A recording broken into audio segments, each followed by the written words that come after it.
हे वीतराग स्वामी प्रार्थना मेरी मेरी स्वरूप त्याओ पाऊं दशा तुम्हारी पाऊं दशा तुम्हारी पाऊं दशा तुम्हारी।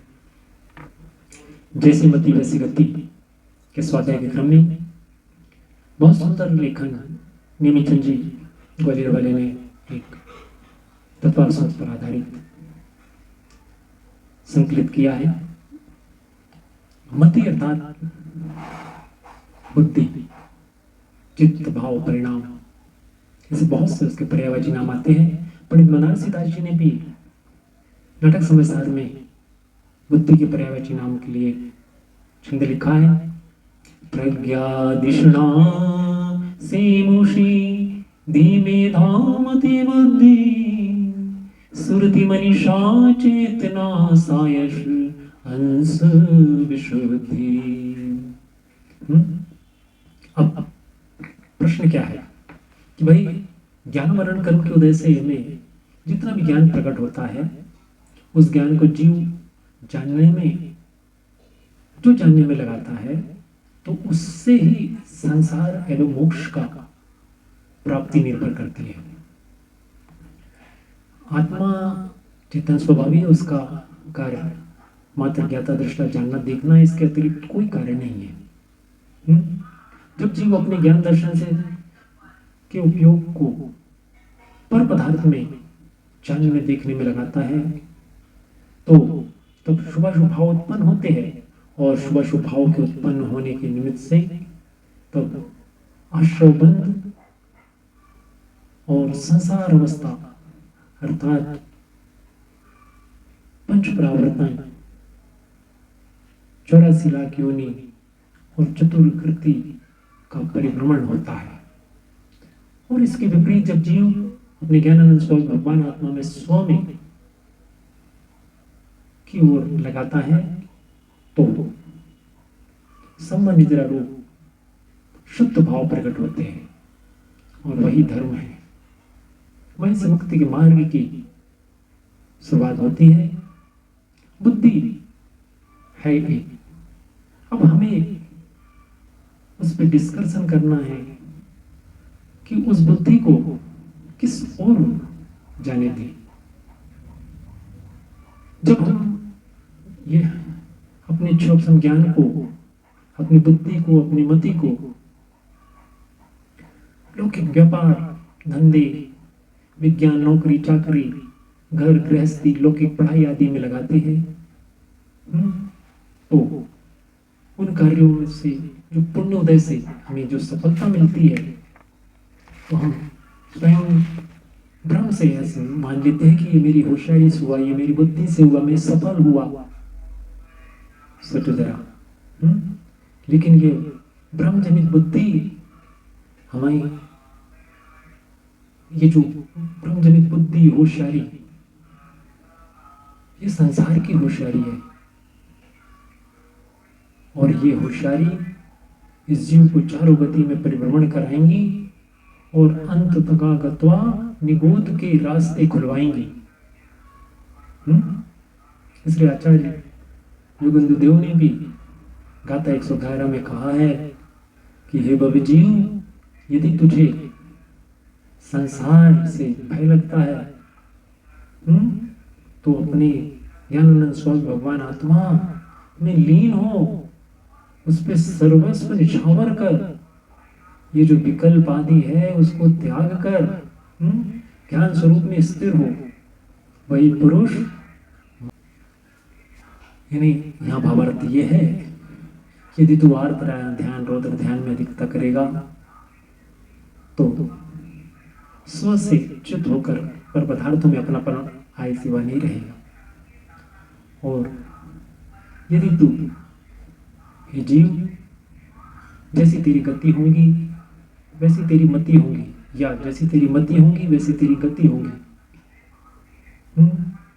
इसलिए यहाँ पर तू मरकर जहाँ जाना है तुझे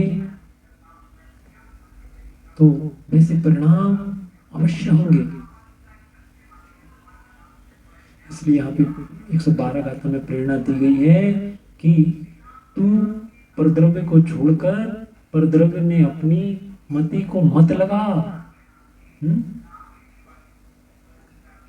मति सुमति कहते किसे है? पंडित ब्रह्मचारी रविंद्र जी ने बहुत सुंदर उस पे सुमतिनाथ स्तुति में लिखा है, जिस मति का विषय स्वतत्व हो वही सुमति कहलाती है। हे सुमतिनाथ तब द्रव्य दृष्टि अंतर में सुमति जगाती है। जिस मति का क्या बोल रहे, जिस मति का विषय स्वमत हो वही सुमति कहलाती है, और जो मति विषय कसायों में पड़ी है वो कुमति कहलाती है।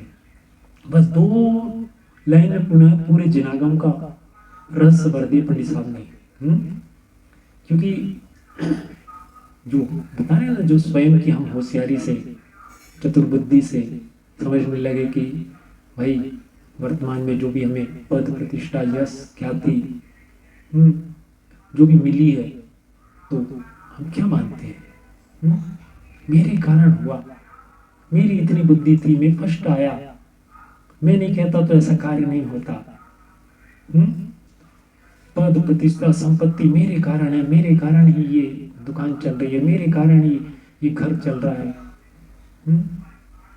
ये सब जितनी भी होशियारी है, ये बुद्धि है, तेरी नहीं है। ये तो पूर्व कृत पुण्य के उदय से प्राप्त हुई संपदा है, प्राप्त हुई बुद्धि है। वर्तमान में अपनी होशियारी से तुझे अनुकूल प्रतीत होती है, सहयोग की प्राप्ति में किंचित वो कार्यकारी नहीं है। ये जो बुद्धि है, कर्तव्य की बुद्धि, ममत्व की बुद्धि, एकत्व की बुद्धि, निश्चित ही संसार परिभ्रमण करके निगोद में ले जाएंगी। सोचो जरा, अर्थात जैसी मति वैसी गति, जैसी मति वैसी गति, इसमें बहुत रहस्य है। रावण को जब सभी जीव ने, अर्ध चक्रवर्ती था, सभी जीव ने समझाया कि भाई सीता से मत करो, प्यारा भाई विभीषण ने समझाया, मंदोदरी ने समझाया, लेकिन नरक गति का बंद किया था तो ऐसे परिणाम नहीं आएंगे। श्री कृष्ण को नहीं आए थे, ऐसे कई उदाहरण है। तो यहाँ पे हमें भी विचार करना है, दूसरों को अपने अनुसार न परिणाम आए। सोचो जरा, विचारो, बड़े पंडित साहब की वो रचना याद करो। दया करो पहले अपने पर, आराधन से नीच को, कुछ विकल्प यदि आवे तो भी संबोधन समतामय हो। यदि माने तो भवितव्य जानो, यदि माने तो सहज योग्यता, ना माने भवितव्य जानो। बस 2 लाइन में जिनागम का सार आ गया। मान रहा है तो उसकी भवितव्यता ही, मैंने नहीं समझाया, और नहीं मान रहा है तो उसकी योग्यता, उसकी भवितव्य में नहीं है, अभी संसार दिव्य है, अभी समझ में नहीं आएगा तो उससे द्वेष नहीं करना। कितनी प्रकृति की सुंदर न्यायिक व्यवस्था है, और उस न्यायिक व्यवस्था को हम तोड़ना चाहते हैं। न्यायिक व्यवस्था को, जो पहले मोक्ष मार्ग में क्रम से जिसका नंबर 608 ही जीव जाएंगे मोक्ष, उसके पहले दूसरे जीव को अपन पहुंचाना चाहे, संसार दीर्घ है, पहुंचा सकते हैं क्या?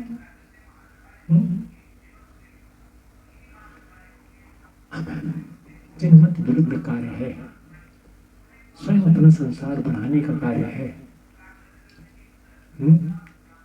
इसलिए कितने आचार्यों ने कितने बड़े बड़े ग्रंथों की रचना कर दी और कहती ये तो शब्द से, अक्षर से शब्द बने, शब्द से अर्थ बने, अर्थ से वाक्यों की रचना हुई, वो तो पुद्गल की रचना हुई, मैं तो उसमें निमित्त कारण था, मेरे परिणाम योग उसमें निमित्त कारण थे, मैंने क्या किया? ऐसा कर्तव्य सहज भाव, मैं किसको समझा सकता हूँ? सोचो जरा, जब ऐसी सहज योग्यता, तो सब जीव हमें सिद्ध समान दिखेंगे। कोई हमारा वैरी नहीं, कोई हमारा शत्रु नहीं, कोई हमारा